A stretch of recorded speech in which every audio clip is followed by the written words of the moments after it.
हम आपका स्वागत करते हैं रेडियो फीजी 2 पर और साथ में FBC टीवी पर आईना के इस कार्यक्रम में। मई महीना यानी पिछले महीने मिनिस्टर फॉर हेल्थ ने चाइल्ड कैंसर अवेयरनेस मंथ और चाइल्ड कैंसर अवेयरनेस लॉन्च किया था। पिछले महीने को चाइल्ड कैंसर अवेयरनेस मंथ भी लागू किया गया था, जिसमें हम और आप जान सके कि चाइल्ड कैंसर है क्या, इस पर और भी अवेयरनेस क्रिएट किया जाए। इस वजह से आज आईना के कार्यक्रम में आज हम बातें करेंगे डॉक्टर खालिद से, जो चाइल्ड स्पेशलिस्ट है, जो कैंसर के बारे में बताएंगे कि कैंसर क्या है, चाइल्ड कैंसर क्या है, अगर जो कुछ पेरेंट्स को कैसे पता चले कि बच्चों को चाइल्ड कैंसर है वगैरह वगैरह, इलाज क्या है। लेकिन सबसे पहले हम बात करते हैं सुमन लता से और हमारे साथ थोड़ी देर में हो जाएंगी ज़रीन। सुमन जी, आज हम आपको थैंक यू कहना चाहते हैं कि आज आप आईना इस कार्यक्रम में आई, बहुत बड़ा जिगर लेकर आई, इसलिए क्योंकि आप के पास एक बच्चा था, आपका बेटा, जो कैंसर का शिकार हुआ, जिसकी वजह से आपको अपना बेटा खोना पड़ा। पेशे से आप एक टीचर हैं, पढ़ाती हैं, और आपके साथ जो हुआ वो भगवान करे पेरेंट्स के साथ ना। हम चाहते हैं कि सभी बच्चे हेल्थी पैदा हो, लेकिन जब ऐसा होता है तो बहुत दुख होता है। सुमन जी, हमें ज़रा बताइए कि आपका बेटा कितना बड़ा था जब आपको पता चला कि आपके बेटे को कैंसर है। धन्यवाद समी जी। मुझे तो पता चला जब मेरे बच्चा 12 साल के था। वो समबुला प्राइमरी पाठशाला में पढ़ता था, कक्षा 6 में। तो मुझे ऐसे तुरंत नहीं पता चला कि वो कैंसर है, बट दिसंबर में उसका शुरुआत हुआ।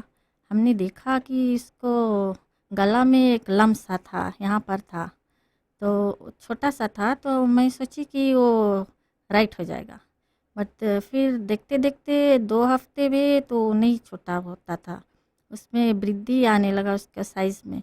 तो फिर हम उसको डॉक्टर के पास ले गए, समबुला हेल्थ सेंटर पे ले गया। तो वहाँ पर एंटीबायोटिक्स पे रहा, every 2 weeks antibiotics, then we go for review. फिर 2 वीक्स बाद फिर रिव्यू पे जाते रहे, एंटीबायोटिक्स लेते रहे। फिर वहाँ से हमें जनवरी में डॉक्टर ने हमको ट्रांसफ़र किया वहाँ पर CWM। हम गया वहाँ चिल्ड्रंस वार्ड पर। तो वहाँ पर फिर वहाँ डॉक्टर देखे, तो डॉक्टर बताया कि हम ENT वार्ड में गया ear nose throat ear nose throat या जी। वहाँ गया तो उसको चेकअप किया गया, तो फिर भी कुछ नहीं पता चला कि क्या है। तो जब आपको पता चला कि आपके बेटे के गले में एक लंप है, तो उस समय आपने ये सोचा होगा कि ये मामूली सा लंप होगा। जी हाँ, राइट। जी हाँ। फिर जब ये ठीक नहीं हुआ, मैं कहती हूँ कि आप बहुत वाइज और कंसर्न मम है कि आपने वहीं पर रहने नहीं दिया, बल्कि सोचा कि चलो और भी जांच पड़ताल करें और डॉक्टर को दिखाए, जो कि हर एक पेरेंट को करना चाहिए। फिर क्या हुआ सुमन जी? जी हाँ, हम तो कभी सोचे नहीं थे कि कैंसर बच्चों में है। हम तो खाली जानते थे कि वृद्ध लोगों में कैंसर पाया जाता है। जब हम वहाँ पर गया तो फिर उसका साइज़ तो और बढ़ने लगा। फरवरी में थोड़ा और बड़ा हो गया, मार्च में भी बढ़ते गया। तो फिर पीडियाट्रिक में उसके दाखिल किया गया, एडमिट भी, फिर उस पर चेकअप किया, तो उसका बायोप्सी करा गया। इंजेक्शन्स द्वारा उसका बायोप्सी किया गया और लम्ब बढ़ने लगा और लम्ब हार्ड हो गया। बट वो लम्ब में पीड़ा नहीं था। अगर हम उसको दबाते थे तो बच्चा नहीं कहता था कि उसमें पीड़ा नहीं है। बच्चे को कोई शिकायत नहीं थी वो किसी भी तरह की? नहीं, किसी तरह का शिकायत नहीं था। बुखार भी नहीं होता था? बुखार नहीं होता था, केवल एक लम्ब था। तो जब मार्च में गया तो लम्ब और ज़्यादा से ज़्यादा बढ़ने लगा। तब तक नहीं मालूम था, डायग्नोस नहीं हुआ नहीं कि अभी क्या कारण है? जी नहीं, बिकॉज उसके बायोप्सी जाता था न्यूजीलैंड। बाय द टाइम उसका रिज़ल्ट आता तो मार्च में आया तो देर हो गया। फिर न्यूजीलैंड से लकी रहा कि न्यूजीलैंड से एक टीम ऑफ डॉक्टर्स आए थे, तो उसने उसका बायोप्सी फिर से किया, तो उसका रिज़ल्ट वो तुरंत ही भेज दिए थे। तब हमें मालूम हुआ कि उसको मार्च में कि कैंसर हो गया है। उस समय आपने अपने आप को कैसे संभाला? जब डॉक्टर ने हमें बताए तो हम विश्वास नहीं करते थे। फिर इतना हेल्थी चाइल्ड था वो, कैसे वो कभी बीमार भी नहीं होता था, कैसे अचानक से उसे कैंसर हो गया। ये आपका पहला बच्चा था? जी नहीं, ये मेरा तीसरा बच्चा था। मेरे 2 बच्चे बड़े बड़े हो गए, ये मेरा पेट था। तो उस समय कुछ सुझाता नहीं था मुझे कि क्या करे क्या नहीं। अब डॉक्टर पे भी गुस्सा आता कि कैसे ये बोलते हैं कि कैंसर हो गया है, बट फिर हमें लेना पड़ता है बिकॉज सिचुएशन ही ऐसे होता है कि हम एक्सेप्ट नहीं कर सकते हैं, डायरेक्टली नहीं एक्सेप्ट करते कि इसके कैंसर हो सकता है। बस he was very healthy child, कभी बीमार, कभी मूड के भी शिकायत नहीं कि पेट हमारा पिराता है, कुछ नहीं, बस ऐसे ही। तो फिर हम लोग के साथ डॉक्टर ने फैमिली कॉन्फ्रेंस किया, बताया गया कि इसे कीमोथेरेपी इसका दवा है। अब इस समय अब उसका लम्ब 10 सेंटीमीटर एकदम बड़ा हो गया, फिर स्कूल नहीं इतना जाता था? बड़ा सा हो गया, एकदम फूल गया। अब स्कूल जाता तो बच्चे और जनता लोग तो उससे शिकायत करते क्या हो गया आपका बच्चा को, तो सब नहीं समझते, सब किस किस किस किस लोग के तो उनके एक तमाशा सा बन जाता है। तो क्या उन- इलाज, आपके बच्चे का इलाज कैसे चला? तो जब हम देखे तो कि लंप एकदम बड़ा सा हो गया, एकदम हार्ड हो गया, उस पर बायोप्सी भी रहा, उसमें प्लास्टर भी था और प्लास्टर का रंग भी बदलने लगा, डॉक्टर उससे चेंज भी नहीं करते। तो फिर अब वो खा नहीं पी पाता था और पी नहीं पाता था कुछ, अब उसको गला ब्लॉक होने लगा बिकॉज जब वो बढ़ता था तो उसका कान बहुत पिराता था, रात भर सोता नहीं था, कान जो बिकॉज वो हार्ड रहा एकदम जैसे कि एक पत्थर था। तो इस समय आपका बेटा लगातार अस्पताल में एडमिटेड था? जी, वो 2 वीक्स रहता था, फिर जाता था घरे, फिर आता था, फिर घर डॉक्टर्स आता ने था। क्या उम्मीद दिलाई आपको कि ट्रीट हो सकता था कैंसर? जी, डॉक्टर लोग उस समय तो मुझे कुछ नहीं बताए। मुझे एक समय बुलाया गया, मैं काम पर थी स्कूल पे। डॉक्टर ने अचानक से मुझे बुलाया कि सुमन आइए, हाल ही से रिज़ल्ट आ गया है। तो मैं उनको बताया बिकॉज़ मेरा बच्चा बहुत डर गया था, वो हॉस्पिटल आने ही नहीं मांगता था। तो गए घरे, मतलब अच्छा हम घरे जाते और कॉल करिए घरे कि हम लोग हॉस्पिटल से कॉल करते हम उनको बुला रहे, तो हम उनको बताएंगे कि डॉक्टर हम लोग के बुला रहे हैं, चेकअप है, तो हम उनको लेकर आएंगे। और हम लेकर आया, 3 दिन वहाँ थे शमी जी, और काम काम भी हमारा इम्पोर्टेंट था। आए वहाँ पर और एक ही रिजल्ट नहीं मिला, कोई डॉक्टर्स भी नहीं है और कुछ हमें पता नहीं चला रिजल्ट के मस्ट बारे में। आपके लिए बहुत ही डिफ़िकल्ट बहुत सिचुएशन रहा होगा। डिफ़िकल्ट, बहुत डिफ़िकल्ट उस समय टाइम क्या रहा। आपको उम्मीद थी कि आपका बच्चा बच जाएगा? जी हाँ, बहुत उम्मीद थी।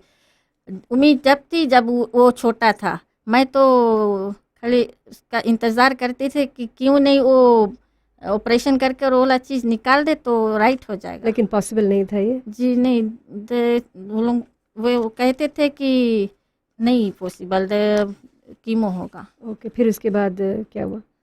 तो फिर हम आया, फिर रिजल्ट नहीं आया, फिर हम मिनिस्ट्री ऑफ हेल्थ कंप्लेन किए कि मेरा बच्चा यहाँ तड़प रहा है खाट में, अब मैं कैसे देखूँ इसको, खा नहीं पाता है, पी नहीं पाता है, कब तक ये यहाँ 3 रोज से हम यहाँ है कि रिजल्ट भी नहीं मिला। हम गया ऑफिस में जाकर स्टाफ लोग से बताया कि अगर आप लोग एक्शन नहीं लेंगे तो हम मीडिया को कॉल करेंगे कि इतना पुअर सर्विस। कितने बिकॉज हम पेरेंट ऐसा पेरेंट हम लोग नहीं सकते देखे अपना अपना बच्चा वहाँ तड़पते हुए। बिल्कुल। कितना कितना कितने समय तक आपका बेटा इस कैंसर से जूझता रहा? ये कैंसर 1 साल, इस कैंसर का जर्नी इसका 1 साल का था। क्या डॉक्टर ने आपको बताया कि आपका बेटा सर्वाइव कर सकेगा? अगर जो सर्वाइव करेगा तो कितने 70 महीनों से तक? 70% was there was very chance. Difficult for you that moment. तब जब डॉक्टर ने कहा कि बिकॉज वो बहुत 70%। देर हो चुका था और उसका सेल सब फैल चुका था।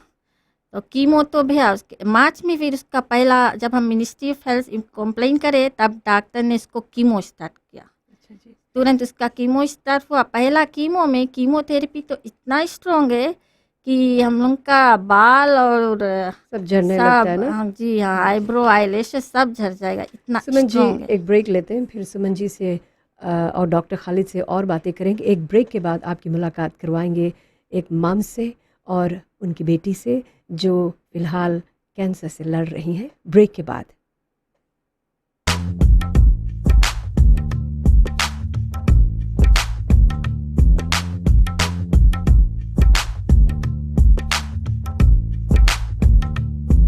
ये आईना का कार्यक्रम है रेडियो फीजी 2 पर और FBC टीवी पर। आज हम चाइल्ड कैंसर के बारे में बात कर रहे हैं और फ़िजी में चाइल्ड कैंसर के काफ़ी केसेस सामने आए हुए हैं। इस ब्रेक के बाद हम बातें करेंगे डॉक्टर खालिद से जो कि चाइल्ड स्पेशलिस्ट हैं। अभी हम बात करेंगे ज़रीन से और उनकी प्यारी बेटी ज़ारा जो हमारे साथ बैठी हुई हैं। ज़रीन जी, आपकी बच्ची आप अपने साथ लेकर आई हैं और ज़ारा आप इतनी खूबसूरत हैं देखने में। स्कूल पढ़ती है ना? जी, किस क्लास में है? 4M, कहाँ पर जाती हैं? सुवा मुस्लिम। ओके, तो Zara you so pretty, you look so healthy, लेकिन बात के दौरान पता चला, आपकी मम्मी बताएंगी कि आपकी बेटी को कैंसर है। कब पता चला? ज़ारा को डायग्नोज किया गया था 2009 में। 2009 में जब उसको थोड़ी सी फीवर हुई थी, मैं उसको लेके गई प्राइवेट डॉक्टर के पास, डॉक्टर ललिता के पास मैं लेके गई उसको। तो उसने जब इसको देखा तो बोला कि नहीं, ये तो बहुत ज़्यादा बीमार लग रही थी, नॉर्मल फीवर था। तो फिर उसने मुझे भेजा CWM। उसने कॉल करके बात किया। उस टाइम डॉक्टर कीम था और डॉक्टर डुबे। तो मैं जैसे CWM मैंने गई वहाँ पर, तो चिल्ड्रंस वार्ड में, तो ऑलरेडी उसने बात कर ली थी उनसे। तो मैंने जब ज़ारा को लेके गई तो वो सीधे उसको लेके चले गए ICU में। तो उसी वक्त बताया डॉक्टर? नहीं, डायग्नोस कब पता नहीं। चला? उसको डायग्नोस किया उसके 2 दिन बाद, 2009 में। 2000। तो 2 दिन बाद आपको पता चला जी कि आपकी बेटी को जी कैंसर हाँ। है। उसने 2 दिन बाद फिर मुझे बुलाया और मुझसे बोला कि उसको डायग्नोस किया गया और उसको उसमें पता चला कि उसको कैंसर है। आपके लिए बहुत डिफ़िकल्ट? यस, इट वाज बहुत डिफ़िकल्ट था वो। तो मैंने डॉक्टर से बोला कि आपने सेकंड ओपिनियन ले लो, पर उसने कहा कि नहीं, ये बिकॉज़ कीमोथेरेपी जो वो बोन मैरो से जब डायग्नोस करते हैं तो वो बहुत हार्ड हो जाता है एक छोटा बच्चा को उसको लेने के लिए, बिकॉज़ वो जब डायग्नोस करते हैं तो उनकी बोन मैरो से वो डायग्नोस तो करते ज़ारा हैं। उस समय कितनी साल की थी? ज़ारा थी 4 साल की, 4-5 साल की। आपने अपने आप को और परिवार वालों ने कैसे संभाला? बहुत, वो तो बहुत शॉकिंग था हमारे लिए, बिकॉज़ हमारी फैमिली में किसी को नहीं कभी ऐसे हुआ ना, तो it was very shocking. But फिर फैमिली सपोर्ट था, फिर पेरेंट्स भी आए और फैमिली आए, तो कंट्रोल तो करना पड़ा ना, बिकॉज़ हमारा प्रायोरिटी ये हो गया था कि किसी भी तरह से ज़ारा को मुझे ठीक करना था। तो अभी भी फिर ट्रीटमेंट चल रहा है? नो, अभी कोई ट्रीटमेंट ज़ारा को नहीं चल रहा है। ज़ारा को मैं फिर लेके गई, यहाँ ट्रीटमेंट हो रहा था 2009 में। तो यहाँ मुझे बताया गया था कि ट्रीटमेंट अवेलेबल है फ़िजी में, तो मैंने कंटिन्यू किया इनके साथ ट्रीटमेंट। तो 2-3 महीने बाद ऐसे कंटिन्यू होते गया। 2 महीने बाद तो इन्होंने फिर मुझे बुलाकर बताया कि ज़ारा का जो स्टेज है वो लास्ट स्टेज पे आ गई है और वो अब नहीं सर्वाइव होगी। तो कब देन आपको जी हाँ, ओवरसीज़ ले जाना पड़ा? मुझे डायरेक्टली डॉक्टर ने बुलाकर मुझे बताया। मैं एवरी टाइम मैं जब भी जाऊँ उसके पास, बिकॉज़ हम लोगों को हॉस्पिटलाइज़ कर दिया गया था, बिकॉज़ कीमोथेरेपी उसी तरह होती है, हॉस्पिटलाइज़ हो जाते हैं हम लोग ना। तो इसको जब पहला कीमोथेरेपी उन्होंने दिया तो इसका बॉडी ने थोड़ा वीक हो गई। तो फिर जो सेकंड था उसको ये इसका बॉडी ले नहीं पाया। तो फिर डॉक्टर ने मुझे बुलाकर बताया कि ये बहुत वीक हो गई है और हम लोगों इसको 24 आवर्स के टाइम दे दिया था मुझे। तो कितने दिनों बाद फिर मैंने ट्रीटमेंट चलता रहा? ट्रीटमेंट चलता रहा, उसका ट्रीटमेंट चलता रहा। तो जिस दिन रात को मुझे डॉक्टर ने बताया कि मैं 24 आवर्स के टाइम आपको दे रही हूँ और ज़ारा को हम लोग नहीं यहाँ पर कुछ कर सकते और वो जो स्टेज पे चली गई वो लास्ट स्टेज है। तो फिर मैंने बोला इससे तो नहीं हो सकता है ना। फिर मैंने मॉर्निंग में फिर डॉक्टर कीम से बात की और डॉक्टर डुबे ने मुझे बहुत हेल्प किया। फिर उन्होंने मुझे बुलाकर बताया कि मुझे बहुत स्ट्रॉन्ग होना है। तो मैंने बोला कि स्ट्रॉन्ग तो होना है पर मुझे यहाँ से इसको निकालना है। तो फिर मैं गई मिनिस्ट्री ऑफ हेल्थ, फिर वहाँ से फिर मुझे हेल्प मिला, बट ये 24 आवर्स एग्जिट हो गया। फिर मैं यहाँ पर फिजी में इसकी जितनी कलेक्शन थी, पैसा का जितना फंड था मैंने कलेक्ट किया। किन मेरी लोगों ने फैमिली आपकी मदद की मुझे फाइनेंशियली? फाइनेंशियली मदद की। फॉमस कैफ फैयाज़ ने बहुत ज़्यादा उसने मुझे हेल्प की। National Haya Faiyaz Fiji cancer society? Cancer society ने मुझे सिर्फ पैसे से कोई मदद नहीं की। वाउज? वाउस उस टाइम नहीं था। अच्छा जी, ओके। जब हम So, लोग मेरे गए ख्याल से ने अभी तब थोड़ा वाउस एस्टेब्लिश्ड अभी हो हाँ गए हैं फिजी कैंसर वाउस सोसाइटी हाँ। वगैरह। तो कब गुड न्यूज़ आया कि ज़ारा अब खतरे से बाहर है? फिर वही ट्रीटमेंट होता रहा। डॉक्टर ने फिर मुझे बुलाया तो बोला कि ये इसका बॉडी पिक कर रहा है, ये मिरेकल हो गया है, ऐसा है। तो हमने फिर इसके साथ में कंटिन्यू करते गए। ये हॉस्पिटल में ही थी, फिर मैं गई, डोनेशन बटोरते वगैरह होते होते मुझे 2 मंथ्स हो गया। अच्छा, तो हाउ ओल्ड वाज शी जब मतलब कि खतरे से बाहर थी? She was 4 years. 4 इयर्स में। हाँ। ज़ारा जी, कैसा फील करती हैं आप? बहुत अच्छा। So you don't actually remember what happened to you? Yes. मम्मी से कहानी सुनती हैं? जी, कैसा लगता है उस समय? अच्छा लगता है। You give your mummy hugs from time to time? Yes, you want to give her hug now? Yes. Yeah, do so. Oh, is that sweet? मम्मी ने बहुत ख्याल किया, बहुत दुआएं की आपके लिए, और इतनी हेल्थी है। खुदा को भी लाख लाख शुक्रिया अदा करते हैं कि आप ख़तरे से बाहर हो गई हैं, और अभी कुछ मतलब कि एकदम खेलती कूदती है, कोई तकलीफ़ नहीं आपको? जी, स्कूल कैसा चल रहा है आपको? बहुत अच्छा। Okay, it's very good. अच्छा लगता है कि कुछ पेरेंट्स हैं जो बच्चे भी कैंसर से गुजर रहे हैं, जब माँ के लिए, पिताजी के लिए सबसे बड़ी उम्मीद होती है कि बच्चे जल्दी से जल्दी ठीक हो जाएं। और ज़ारा यहाँ पर बैठी है, बहुत हेल्थी है, she is a miracle child.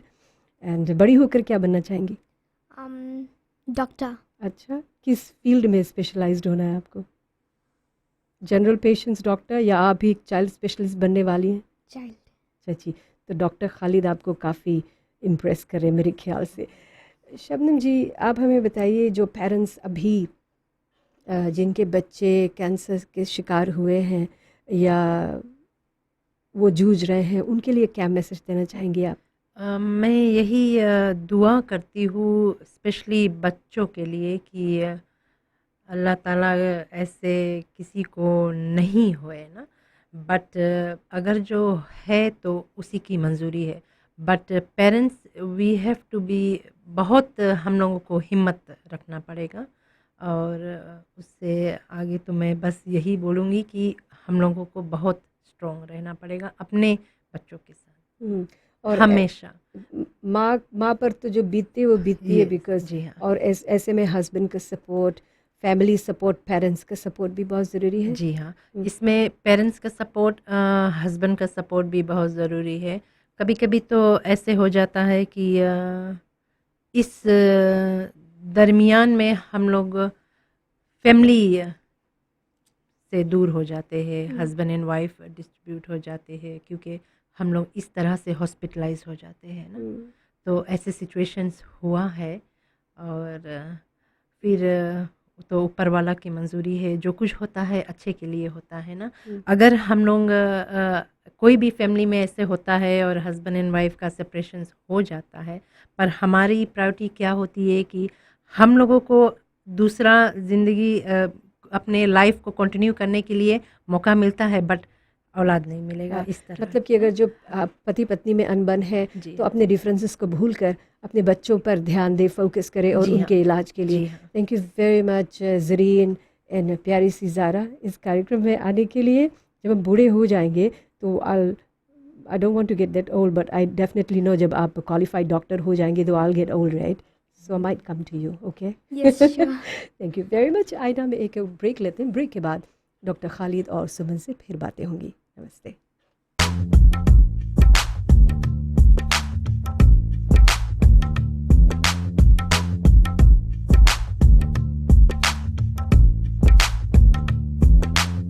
आईना का कार्यक्रम है। मैं शमी आपके साथ में हूँ। हमारे साथ हो गए हैं चाइल्ड स्पेशलिस्ट डॉक्टर खालिद जी, अस्सलाम वालेकुम। वालेकुम सलाम। और सुमन जी हैं हमारे साथ, बात होंगी। डॉक्टर जी, आप एक चाइल्ड स्पेशलिस्ट हैं और कैंसर के बारे में बहुत कुछ जानते हैं। हमें बताइए कि कैंसर है क्या और ये चाइल्ड कैंसर क्या है?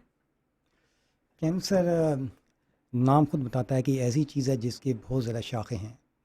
और अगर हम मिसाल लें कि हमारा जो बॉडी है वो उसके अंदर सेल हैं, सेल बिल्डिंग ब्लॉक हैं। और इस सेल के अंदर जो है उसको अगर ऐसे लिया जाए कि ये फैक्ट्री है और फैक्ट्री में काम होता है, रॉ मटेरियल आता है, उसके अंदर एंड प्रोडक्ट जो है वो बनता है। तो उसको के अंदर तमाम जो प्रोसेसेस होते हैं उसके थ्रू रॉ मटेरियल आएगा, एंड प्रोडक्ट जो है फिनिश होगा और उसके बाद जो वेस्ट होगा वो निकल जाएगा। तो नॉर्मली क्या होता है कि ये प्रोसेसेस जो है वो चलते रहते हैं जिससे हमारी ज़िंदगी कायम रहती है।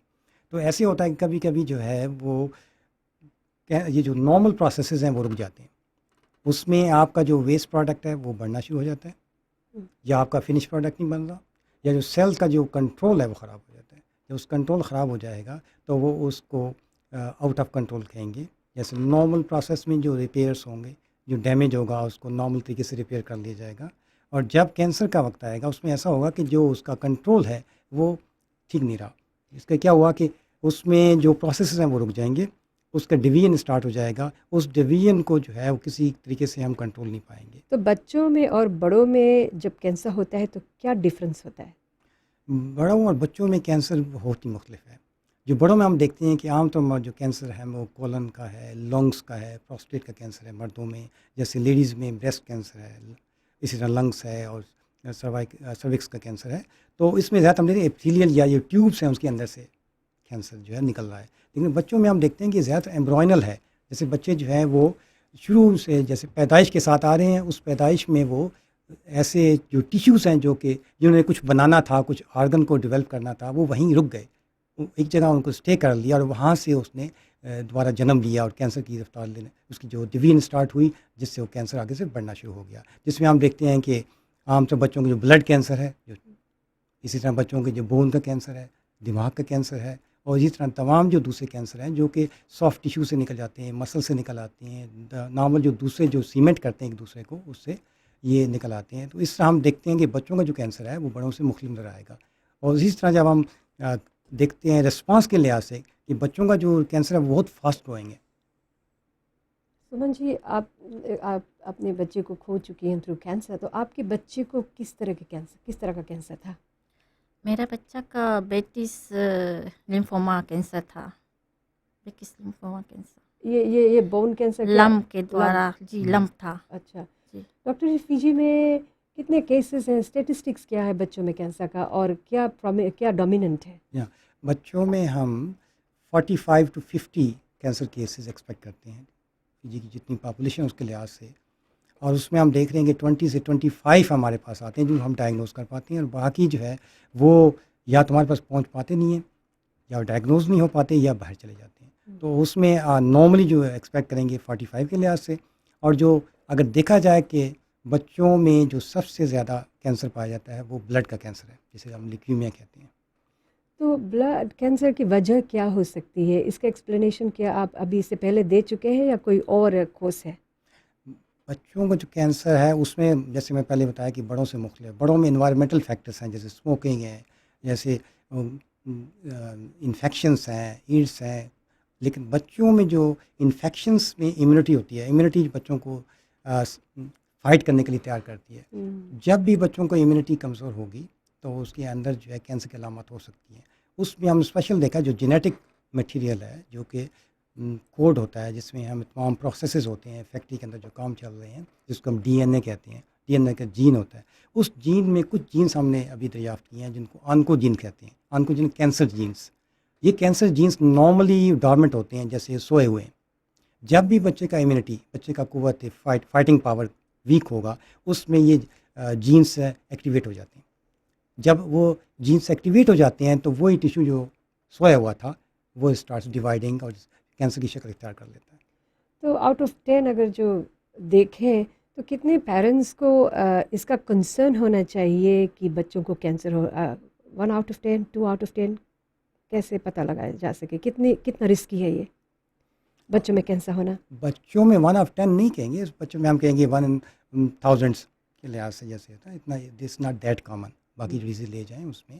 और उसमें हम जब बच्चे की जो अलामत हैं, नॉर्मली बच्चे आप देखते हैं फ्लू है, उसको निमोनिया है, उसको डायरिया हो रहा है, ये सिंपल डिजीज़ हैं जो बच्चा उसके साथ आता है। आप उनका ख्याल करते हैं, डॉक्टर को दिखाते हैं और वो ठीक हो जाते हैं। लेकिन आप देखते हैं कि किस तरह ये बीमारी जो सिंपल स्टार्ट हुई, फ्लू से स्टार्ट हुई, ये बुखार था वो से स्टार्ट था, लेकिन आपने डॉक्टर को दिखाया, नॉर्मल मेडिसिन वगैरह दिया, उसमें ये बुखार वो ठीक नहीं हो रहा, बुखार जो है वो सेटल नहीं हो रहा। तो इसमें आपको सोचना चाहिए, कंसर्न होना चाहिए कि ये बुखार जो है ये किसी ख़तरनाक बीमारी की अलामत ना हो।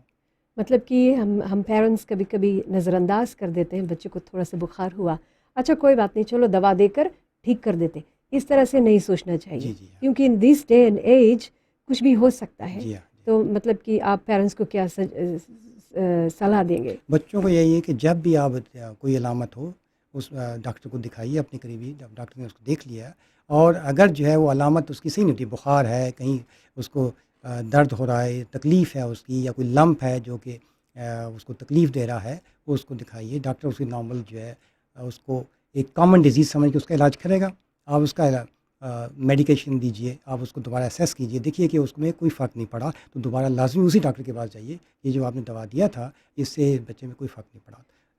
मतलब कि डॉक्टर के पास जब जाए तो सवाल ज़रूर करें। जी, it's very important to ask questions, है ना? यस और डॉक्टर जो है उसको थॉरोली चेक करना होता है कि उसमें जो अलामत आ रही हैं क्या इसमें कोई कैंसर की अलामत मौजूद नहीं है। मैंने कुछ पेरेंट्स को ये कहते हुए सुना है कि जब वो अपने अपने टेस्टमनी देती हैं कि हमारे बच्चे को कैंसर हुआ लेकिन हमारे परिवार में किसी को कैंसर नहीं था, तो ये कितना रिलेटेड है? हाँ, ये बहुत ही हमारे लिए हर वक्त मुश्किल सवाल आता है। जब भी हम डायग्नोज़ करते हैं तो पेरेंट्स कहते हैं कि हमारे बच्चे को क्यों? और हमारे बच्चे के साथ क्यों ऐसा हुआ और इसमें कैंसर क्यों हुआ? क्या हमने कोई ऐसी खिलाने-पिलाने में कोई ऐसी हमने सुस्ती कर दी या हमने कोई ऐसा मेडिसिन इसको दे दिया या ऐसा इलाज किया, तो उसमें ऐसी चीज़ें नहीं पाई जाती। जैसे मैंने पहले कहा कि बच्चों में जो कैंसर है वो आमतौर वो कंजेनिटल होता है जिसमें जीन का फैक्टर ज़्यादा है और जीन जब भी एक्टिवेट होता है उसमें कैंसर हो सकता है। पोटेंशियली हर बच्चे में कैंसर हो सकता है। अच्छा। और जब तक उसकी इम्यूनिटी जो है वो सही रहती है उसमें ये रहता है। यही देखा गया कि यूरोप अमेरिका में जहाँ के नॉर्मल इन्फेक्शंस को कंट्रोल कर लिया गया है उसमें बच्चों को फ्लू निमोनिया कम आता है, उनकी इम्यूनिटी जो है जो फाइटिंग पावर है वो कम हो जाती है, तो उसमें कैंसर जो है उसकी रेट बढ़ जाता है। तो हमारे तो एक लिहाज से हम ये काम फॉर्चुनेट हैं कि अभी हम इन्फेक्शन से फाइट कर रहे हैं। जब इन्फेक्शन से फाइट करते हैं बच्चे का इम्यूनिटी जो है वो एक्टिवेट रहता है, जो एक्टिव रहेगा तो उसके लिहाज से उसका इम्यून सिस्टम जो है दैट कैन फाइट और ऑन्कोजीन जो पहले मैंने बताया जो जीन्स होती हैं कैंसर करने वाली वो सप्रेस रहती हैं। तो फिजी में किस तरह के कैंसर बच्चों में कैंसर केसेस सामने आए? सबसे कम उम्र का बच्चा कितनी उम्र का था? सबसे कम उनके बच्चे हैं, हमने 3 से 4 महीने का बच्चा देखा, उसमें उसको कैंसर था और ये बच्चे का लिवर कैंसर था जिसको हमने डायग्नोज़ किया और उसका इलाज किया। एक ब्रेक लेते हैं जल्दी से, फिर उसके बाद हम ये जानना चाहेंगे कि सर्वाइवल रेट कितना है अगर जो बच्चे को कैंसर हो जाए। हम ये देखना चाहेंगे कि कैंसर कैसे ट्रीट किया जा सकता है। फिर सुमन जी यहाँ पर है, उनसे भी हम जानना चाहेंगे कि क्या कोई ऐसा सपोर्ट ग्रुप है जो बच्चों में जब कैंसर होता है तो उनकी मदद के लिए तैयार होता है। और अगर जो आप इस बीच डॉक्टर खालिद से कुछ सवाल करना चाहते हैं तो आप हमारे पास कॉल भी कर सकते हैं 3220-902 या 3220-903 पर आईना में।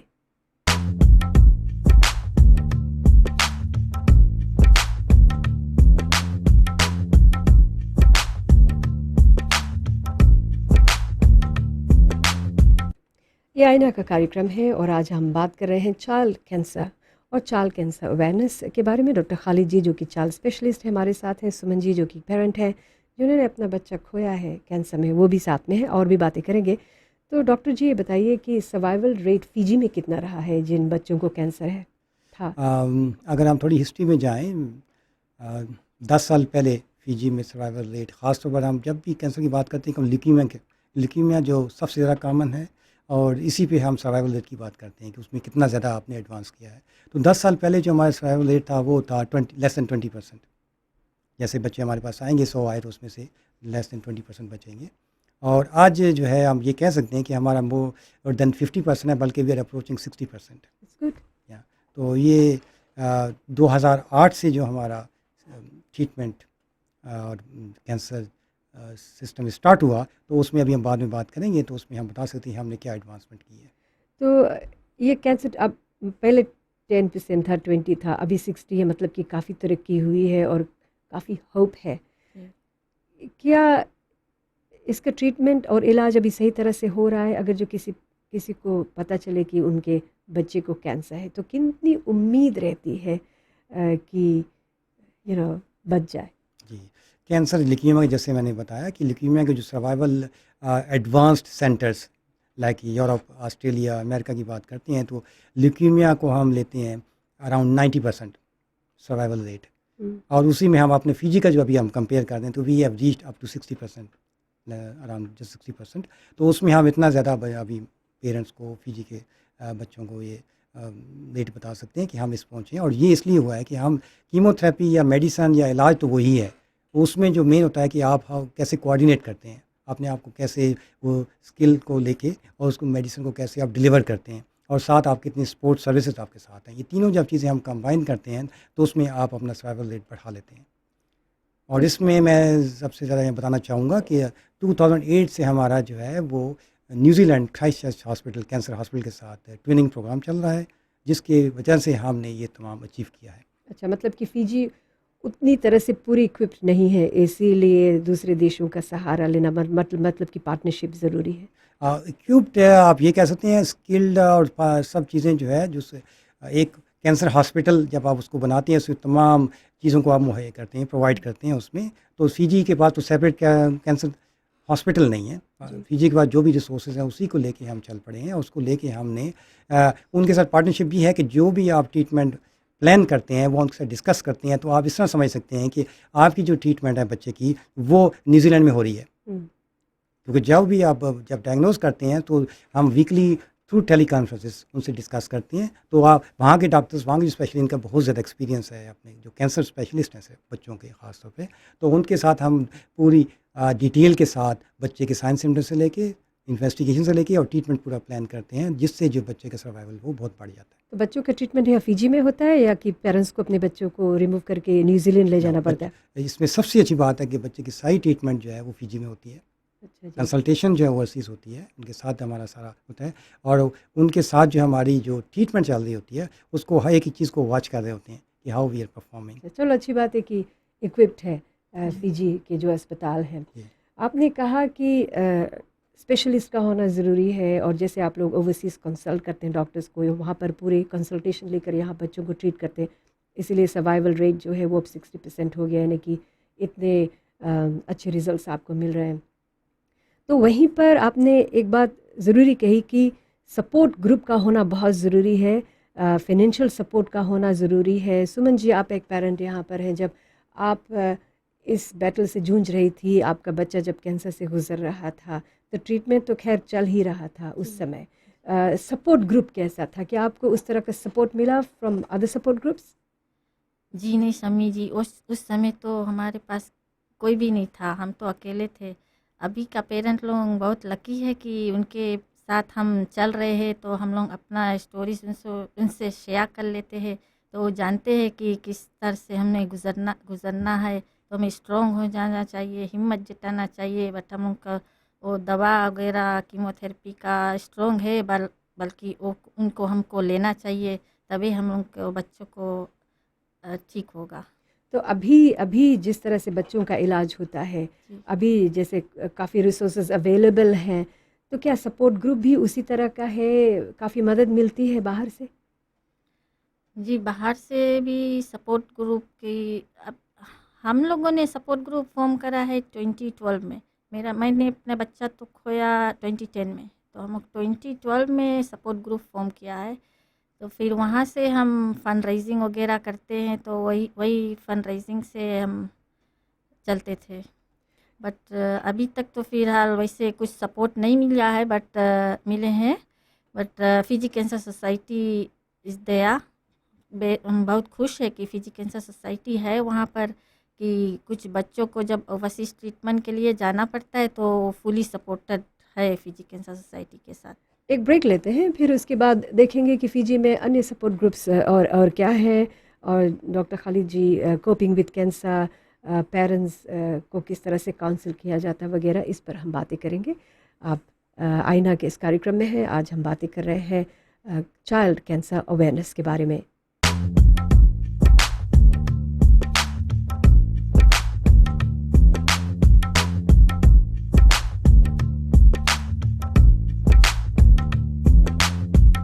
चाइल्ड कैंसर अवेयरनेस पर हम बातें कर रहे हैं आईना के इस कार्यक्रम में। डॉक्टर जी, आपने काफ़ी कैंसर पेशेंट्स को देखा है, बच्चों को देखा है, तो दवा के अलावा और क्या-क्या काम करती है इसमें? कैंसर का जो सर्वाइवल रेट जो बढ़ा है दुनिया में, वो सिर्फ मेडिसिन से नहीं बढ़ा, बल्कि इसमें जो है बाकी सपोर्ट सर्विसेज को जब बढ़ाया, इम्प्रूव किया गया, चाहे यूरोप था, चाहे अमेरिका था, जहाँ भी इसके इलाज को इम्प्रूव किया गया, तो चाइल्ड सर्वाइवल बढ़ा। जैसे मैंने पहले कहा कि चाइल्ड कैंसर का बिहेवियर मुख्तलिफ है, ये पोस्ट फास्ट ग्रोइंग है और ये कीमोथेरेपी को फास्ट रिस्पॉन्सिव है। जैसे कीमोथेरेपी बहुत असरअंदाज होती है और उससे इफेक्टिवली हम कंट्रोल कर लेते हैं। तो ये जब दोनों चीज़ें उसकी मौजूद हैं, उसमें हमें ये देखना था कि हम कैसे इन मरीज़ों को इस लंबे प्रोसेस से गुजारें। तो उस प्रोसेस में जब तक सपोर्ट ग्रुप ना हो, उस वक्त तक जो है लंबा इलाज नहीं मुमकिन होता। कि जैसे ही बच्चा, एक तो पहले माँ बाप जो हैं वो मुश्किल में हैं कि उनके बच्चा शायद बचेगा नहीं बचेगा, और दूसरा जब कीमो उस पे स्टार्ट होगी तो उसके साइड इफ़ेक्ट्स आएंगे। साइड इफ़ेक्ट्स में बच्चा कभी बहुत बीमार हो जाएगा। तो उसमें ऐसे भी वक्त आएगा जिसमें माँ बाप जो है मायूस हो जाएंगे। माँ बाप सोचेंगे शायद हमारा बच्चा नहीं बचेगा। तो ऐसे लोगों में हमें सपोर्ट ग्रुप चाहिए। ऐसे वालिदैन जिनके बच्चों को कैंसर हुआ या वो थोड़ी एक्सपीरियंस से गुजरे, या ऐसे जो सपोर्ट ग्रुप्स हैं जो इस मौके में जाके उनको सपोर्ट करें कि हमारे साथ, या ऐसे हमने बच्चे देखे हैं या ऐसे मरीज़ देखे हैं जो इस थ्रू प्रोसेस से गुजरे और उसके बाद ठीक हो गए। तो उनको सपोर्ट के लिहाज से ये बहुत ज़रूरी होता है कि बार बार उनको सपोर्ट दी जाए। एक तो ये है कि उनको ये यकीन दिलाया जाए कि बच्चा बच सकता है। दूसरा ये बताया कि जब लंबा केस होगा उसमें फाइनेंशियल भी चीज़ें आएंगी, इकोनॉमिक चीज़ें भी आएंगी। माँ बाप का, वालिद का जो बिज़नेस ख़राब हो रहा है उसको हॉस्पिटल आना जाना है, बच्चे को वहाँ ठहरना है, वालदा को वहाँ ठहरना है। तो ये तमाम चीज़ें जब इकट्ठी आप करेंगे तो डिस्ट्रप्शन होगी और बच्चों को भी असरात आएंगे। तो ये तमाम चीज़ें ऐसी आएंगी जिसमें कि चांसेस ये हैं कि दरमियान में इलाज रोक दिया जाए। अगर इस चीज़ में सपोर्ट ग्रुप जो है उनको सपोर्ट देंगे, जैसे कि माँ बाप के साथ उनको सपोर्ट करना है, उनको लाना है, जैसे फेयर नहीं है उनके पास, या उनके बच्चे या किसी को उनका देखभाल करना है, अगर वो मौजूद होंगे तो माँ बाप के लिए आसानी होगा कि वो अपनी पूरी तवज्जो उस बच्चे की दे सकें और डॉक्टर की जो है वो इलाज पे जारी रख सकें। मतलब कि एक लंबा प्रोसेस होता है, जी हाँ, मेंटली, इमोशनली, फिज़िकली तैयार होना चाहिए। तो जी इस बीच में क्या माँ बाप दोनों को काउंसलिंग की जी ज़रूरत हाँ, होती है और करते हैं आप लोग जी काउंसलिंग? बिल्कुल, बिल्कुल। माँ बाप और बच्चे को साथ लेके चलते हैं। एक तो बच्चा है, उसकी अपनी उसकी एज के लिहाज से उसको हमें देखना है कि वो क्या महसूस कर रहा है, वो कैसे इस कैंसर को ट्रीटमेंट को उसको रिएक्ट कर रहा है, और साथ माँ बाप कैसे उसको सपोर्ट दे रहे हैं। तो ये तीनों चीज़ें जब हम मिलते हैं, और जब सपोर्ट ग्रुप साथ और फिजी कैंसर सोसाइटी है, दूसरे लोग हैं या पेरेंट्स ग्रुप हैं, जब उनको अपने सपोर्ट लेके चलते हैं तो बच्चे के अंदर और माँ बाप के अंदर काफ़ी हौसला पैदा होता है और वो इस ट्रीटमेंट को जारी रखते हैं। इसका जो एंड इफेक्ट ये होता है कि बच्चे का सर्वाइवल बढ़ता है। सुमन जी, आपने एक बीड़ा उठाया है क्योंकि आपने एक बच्चा खोया है और इसीलिए आप बड़ी एक्टिव हैं। एक सपोर्ट ग्रुप आप लोगों ने फॉर्म किया है। जी जितनी माएँ हैं जिनके बच्चे कैंसर से गुज़र रहे हैं, या जिन्होंने बच्चा खोया है, तो एक पेरेंट्स सपोर्ट ग्रुप आप लोगों ने बनाया है। जी आपका ग्रुप क्या करता है? अभी हम cancer launching child cancer launching हो गया है, तो हम लोग सोचते थे कि क्यों ना हम मिनिस्ट्री ऑफ हेल्थ और मिनिस्ट्री ऑफ एजुकेशन के साथ साथ में हम लोग सोचे हैं कि हम लोग जाकर कम्युनिटी अवेयरनेस लाए लोगों में, और पाठशाला में जाकर बच्चों में एक उनको किस तरह का भोजन करना चाहिए। लाइक हम लोग के ज़्यादातर आउटसाइड रेस्टोरेंट खाने पर नहीं रहना चाहिए। जी। हम लोग कुछ फ्रूट्स वेजिटेबल्स अपने घर पर उगा सकते हैं कि बच्चों को जंक्स ना दे, नूडल्स वगैरह ना दे, तो उससे हम अच्छा लोग खाना दे। तो जी आपको क्या, आपके ग्रुप को क्या कोई फाइनेंशियली सपोर्ट भी करता है? अभी तो फ़िलहाल हम लोग के फाइनेंशियली सपोर्ट कुछ नहीं है। हम लोग फंड रेज़ करे थे, तो 2012 में 2010 में भी हुआ था, मेरा बेटा भी चला था उसमें। बिकॉज़ 2010 में तो मेरा बच्चा दिसंबर टू दिसंबर और 2010 जनवरी में वो गुज़र गया था। तो अक्टूबर में वो था, उसने चला तो फिर 2012 में एक और फंड रेजिंग भैया, फिर उस जो फंड रेजिंग हुआ है वो तो फिजी कैंसर सोसाइटी के पास है अभी, फिलहाल सेफ है, बट वहाँ से अभी यूज़ नहीं हुआ है। तो अभी वाउस किड्स फिजी और फिजी कैंसर सोसाइटी और पेरेंट्स सपोर्ट ग्रुप हम लोग तीनों मिलकर वो फंड रेज किए थे। तो अब हम सुनते हैं कि वो पैसा वाउस का है, जबकि हमें नहीं पता था कि वाउस रजिस्टर कर लिए हैं कि वो पैसा केवल वाउस का है। तो मतलब कि अभी किसी को मदद नहीं मिल रहा है? अभी किसी मदद मिल रहा है बट केवल फिजी कैंसर सोसाइटी से। क्या फिजी कैंसर सोसाइटी के पास इनफ फंड है फाइनेंशियली पेरेंट्स को सपोर्ट करने के लिए, या कि जो बच्चा कैंसर से गुजर रहा है उसके इलाज के लिए? जी हाँ, अभी तो फ़िलहाल वो चलते हैं, जितना भी बच्चे मदद चाहते हैं उनको मिलता है, वीज़ा, पासपोर्ट वगैरह, उनको फेयर वगैरह सब फिजी कैंसर सोसाइटी। काफ़ी एक्टिवली इन्वॉल्व है फिजी जी, कैंसर बट सोसाइटी। वो पैसा जो फंड ला अभी फिजी कैंसर सोसाइटी का पास है वो तो अभी नहीं टच हुआ है, हम्म, वो सेफ है अभी वहीं पर। तो हम वही सोचते थे कि क्यों ना हम मिलकर इसको कुछ प्रॉब्लम का सलूशन लाए, और वो पैसा फिजी कैंसर सोसाइटी के पास है बट वो पैसा हमें चिल्ड्रन पे यूज़ करना चाहिए, हम्म। बिकॉज वो पैसा फंड रेज भैया है, बट जो बच्चे वो फंड रेजिंग में पार्ट लिए बच्चे तो गुजर गए, वो सब चले गए, केवल 3 सर्वाइवर्स है उसमें से। तो क्यों ना हम वो पैसा रखें, उसे इन बच्चों में यूज़ करें कि अभी भी बच्चों गुजरते हैं, मतलब कि जो 100% फंड हुआ रेजिंग नहीं हुआ है। था 2010-2012 में, वो फंड रेजिंग के बाद वो पैसा अभी भी है, उसके दरमियान काफ़ी बच्चे जो कैंसर पेशेंट से वो गुजर गए हैं, जी। फाइनेंशियल सपोर्ट उन्हें नहीं मिला है, ये पैसा अभी तक नहीं यूज़ किया गया। मेरे ख्याल से वाज और फिजी कैंसर सोसाइटी को मिलकर इस जी। पर कुछ सोल्यूशन करना चाहिए, क्योंकि कहावत है मेरे ख्याल से, 2 पार्टन के बीच में बाकी बचा ना कोई, विक्टिम बचा उन्हें थोड़ी मालूम क्या है। तो I think this is very very बिल्कुल। इम्पोर्टेंट। ये एक नासूर बनता जा रहा है, समथिंग आई होप कि इसका कोई सोल्यूशन हो सके। जी हाँ। तो जाते जाते डॉक्टर जी, आप क्या कहना चाहेंगे पेरेंट्स से? मैं इसमें पेरेंट्स से बात करूँगा कि फिजी में बच्चों का इलाज, बच्चों के कैंसर का इलाज मुमकिन है, और इसमें जो इलाज का तमाम ख़र्चा गवर्नमेंट उठाती है। इसमें उन्हें बिल्कुल नहीं सोचना चाहिए कि उन्हें कहीं ख़र्च करना पड़ेगा, सिर्फ़ उन्हें आने जाने के लिए या फेयर चाहिए होगा रास्ते में आने के लिए। इवन जब हम ओवरसीज़ भेजते हैं उसको भी तमाम हम फ़ंड जो है गवर्नमेंट से दिलाते हैं। तो उसमें किसी वक्त भी उन्हें नहीं सोचना चाहिए कि शायद हमारे बच्चे का इलाज मुमकिन ना हो। और दूसरा, जो उनका इलाज यहाँ कंप्लीट होता है, अगर उसमें कोई ऐसा पोर्शन रह जाता है जिसको हम यहाँ नहीं कर पाते, उसको हम ओवरसीज़ भेजते हैं, और उसका भी ख़र्चा जो है तमाम गवर्नमेंट उठाती है। तो इस लिहाज से बच्चों का कैंसर ख़ास तौर पर फिजी में वो ट्रीटेबल है, और उनको जब भी हो ऐसा महसूस हो कि ऐसा बच्चे में कोई तकलीफ़ है या कोई शक पड़े, तो लाजमी जो है डॉक्टर को दिखाइए और अस्पताल लेके आइए। और उसके बाद जब डॉक्टर ने अगर डायग्नोज़ कर लिया है तो डॉक्टर की इंस्ट्रक्शंस को फॉलो कीजिए। जी। और इसमें हम जो सबसे ज़्यादा मुश्किल अब देख रहे हैं कि हम इलाज तो शुरू करते हैं, लेकिन कुछ अर्सा बाद जब हम बच्चों को घर भेजते हैं, जब तक वहाँ हॉस्पिटल में रखते हैं तो इलाज तो हमारी आंखों के सामने होता है, और जब कुछ इलाज जो हमें घर पे करना होता है, उनको हम मंथली या 2 मंथ्स के बाद बुलाते हैं, उस वक्त बच्चे जो है मेडिसिन देते हैं खाने के लिए, वो बच्चे खाते नहीं हैं। अच्छा। जब वो, क्योंकि वो बच्चा उनका अच्छा हो जाता है, उनको भी यकीन हो जाता है कि बच्चा ठीक हो गया है, तो बच्चे थोड़े पेरेंट्स लेस कंप्लाइंट हो जाते हैं। तो ये चीज़ देखने में आई, जिसकी वजह से कैंसर लौट के आ रहा है। तो इसमें हम उनसे ये करेंगे, अर्ज़ करेंगे कि वो डॉक्टर्स की इंस्ट्रक्शंस को स्ट्रिक्टली फॉलो करें, Yeah. ताकि उनके बच्चे का इलाज पूरा हो और हमेशा की तरह सेहतमंद हो जाए।